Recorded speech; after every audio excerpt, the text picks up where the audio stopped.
രേണുസുതിക്കെതിരെ എന്തായാലും ഇപ്പൊ ഒരു സൈബർ അറ്റാക്ക് എന്നാലും നടക്കുന്നുണ്ട്. അതായത് ഇതിപ്പോ ഒരു 18 മണിക്കൂർ മാത്രമായ ഒരു പോസ്റ്റാണ് ഇപ്പൊ സൈഡിൽ കാണിക്കുന്നത്. ഇതൊരു 19 ലക്ഷത്തിലധികം ആൾക്കാർ എന്തായാലും ഇപ്പൊ തന്നെ കണ്ടിട്ടുണ്ട്. അപ്പൊ അതിനകത്ത് പറയുന്നത് വെച്ചിട്ടുണ്ടെങ്കിൽ രേണുസുതിക്കെതിരെ ഇപ്പൊ എന്തായാലും ഇത്തരത്തിലൊരു അറ്റാക്ക് നടക്കുന്നുണ്ട് എന്ന് പറഞ്ഞത്. കാരണം ലാലേട്ടന്റെ അമ്മയെ കാണാൻ വേണ്ടി രേണുസുതി അവിടെ പോയിരുന്നു.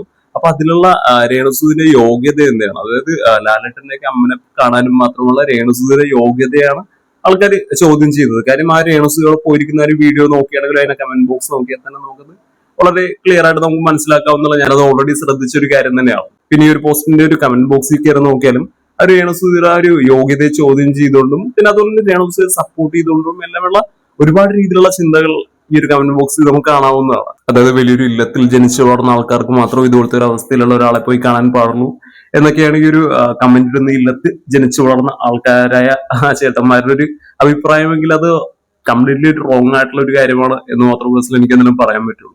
പിന്നെ ഈ ഒരു കാര്യങ്ങളൊക്കെ എല്ലാം മാറ്റിവെച്ചാൽ പോലും, അതായത് ഈ ഒരു മരണമായിക്കോട്ടെ അല്ലെങ്കിൽ അവിടെ പോയ രേണുസുതി ഒരു അവസ്ഥ ആയിക്കോട്ടെ, ഇതെല്ലാം നമ്മൾ കംപ്ലീറ്റ്ലി മാറ്റിവെച്ചാൽ പോലും അത് രേണുസുതി ഒരു ലാലേട്ടനെ കണ്ടു കഴിഞ്ഞാൽ അവർക്കൊരു ഒരു ഫാനാണ്, ഒരു ഫോട്ടോ എടുത്തോടെ എന്നൊന്നും പറഞ്ഞ് നമ്മളെപ്പോലെ ഓടിപ്പോണ്ട ഒരു കാര്യം എന്തായാലും രേണുസുതിക്കില്ല. രേണുസുതിയെ കണ്ടാൽ തന്നെ രേണുസുതിയെ നോക്കി ചിരിക്കുന്ന ഒരു ബന്ധം ലാലേട്ടനും രേണുസുതിക്കും ഇടയിലുണ്ട് എന്നാണ് പേഴ്സണലി ഞാൻ എന്തായാലും മനസ്സിലാക്കുന്നത്. കാര്യം ഓൾറെഡി ബിഗ് ബോസ് ഹൗസിൽ വെച്ച് തന്നെ അവർ ഓൾറെഡി അത്രയധികം സംസാരിച്ചിട്ടുള്ളതാണ്. അവർക്കിടയിൽ ആ ഒരു കണക്ഷൻ ഓൾറെഡി ഉള്ളതാണ്. അതിൽ കൂടുതലൊക്കെ എന്ത് ബന്ധമാണ് ശരിക്കും പറഞ്ഞ ഒരു ലാലേട്ടന്റെ അമ്മയെ കാണാൻ വേണ്ടി പോവാൻ രേണുസുതിക്ക് വേണ്ടത് എന്ന് പേഴ്സണലി എനിക്ക് എന്തായാലും അറിയില്ല. പക്ഷെ എന്നാലും ഒരു കാര്യം എനിക്ക് ക്ലിയർ ആയിട്ട് അറിയാം, രേണുസുതിയുടെ വളർച്ച എന്തായാലും ഒരുപാട് പേർക്ക് എന്തായാലും ഒട്ടും അങ്ങനെ ദഹിച്ചിട്ടില്ല അല്ലെങ്കിൽ ഒട്ടും അങ്ങനെ ഇഷ്ടപ്പെട്ടിട്ടില്ല എന്നുള്ളൊരു കാര്യം വളരെയധികം ക്ലിയർ ആയിട്ട് തന്നെ പേഴ്സണലി ഇത് കാണുന്ന അല്ലെങ്കിൽ ഇത് നിരീക്ഷിക്കുന്ന ഒരാളെന്നുള്ള രീതിയിൽ എനിക്ക് ഈസിലി അണ്ടർസ്റ്റാൻഡ് ചെയ്യാൻ പറ്റാവുന്ന ഒരു കാര്യം മാത്രം. അതായത് ഒന്നുമില്ലാതെ കിടക്കുന്ന ഒരാളെ സംബന്ധിച്ചിടത്തോളം അവരൊന്ന് രക്ഷപ്പെട്ട് കണ്ടാൽ കൊള്ളാം എന്ന് ആഗ്രഹിക്കുന്ന ഒരു സ്ഥലത്ത് നിന്ന് അവർ ഒരുപാടങ്ങ് പന്തലിച്ച് പോകുമ്പോഴത്തേക്കും, നമ്മളെക്കാളൊക്കെ ഒരുപാട് മുകളിലേക്ക് പോകുമ്പോഴത്തേക്കും